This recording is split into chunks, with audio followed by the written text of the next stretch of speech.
We've been a leader in banking for more than 100 years. You'll find us here, at home, on your phone, and everywhere you go. Renaissance Bank. Understanding you. Member FDIC. Equal housing lender.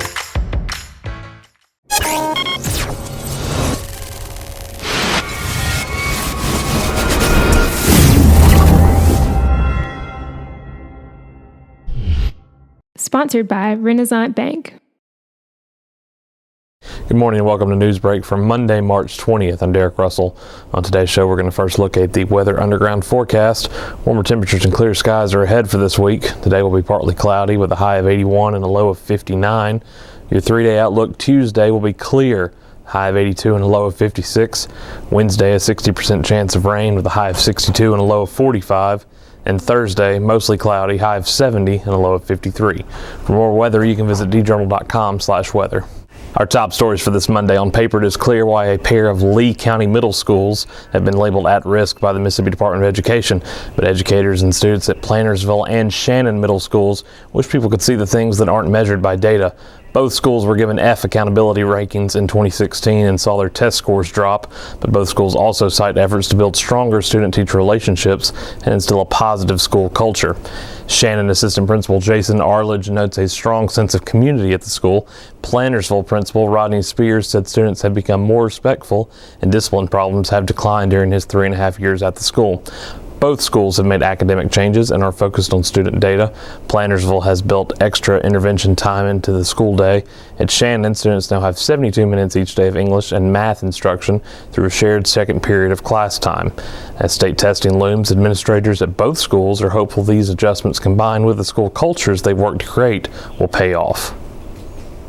Mississippi Medicaid officials say the health care agency will need an additional $89 million in state funds to get through the current fiscal year. Legislation that is currently alive would provide Medicaid a maximum of $43 million. That is less than half of what is needed. The current fiscal year ends on June 30th. Medicaid faces a deficit nearly every year, but the issue is more difficult this session because of the state's sluggish revenue collections. At this point, no one seems to be willing to speculate on how the deficit will or will not be resolved.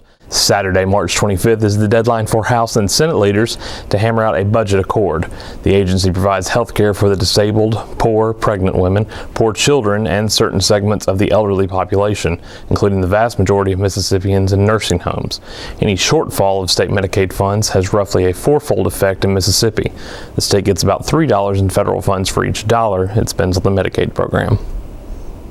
Two Tupelo educators returned to Mississippi last weekend after spending a week observing researchers and scientists on a NASA research aircraft. Guntown Middle School science teacher Connie Gusmus and ICC astronomy instructor Bob Swanson were among 11 pairs of educators from across the country who participated.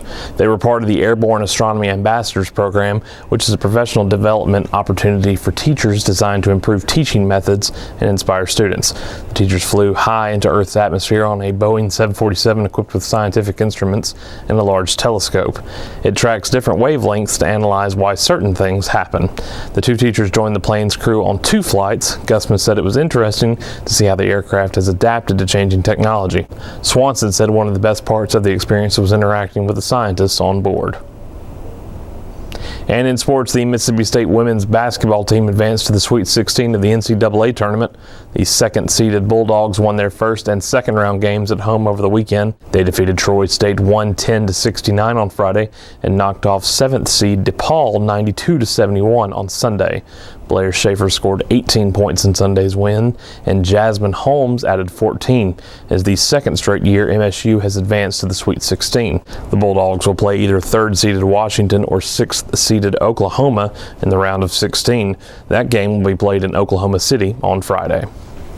Thanks for watching Newsbreak on this Monday. Don't forget this show is one of the many online offerings courtesy of the Daily Journal that gets you news off the page and on the go.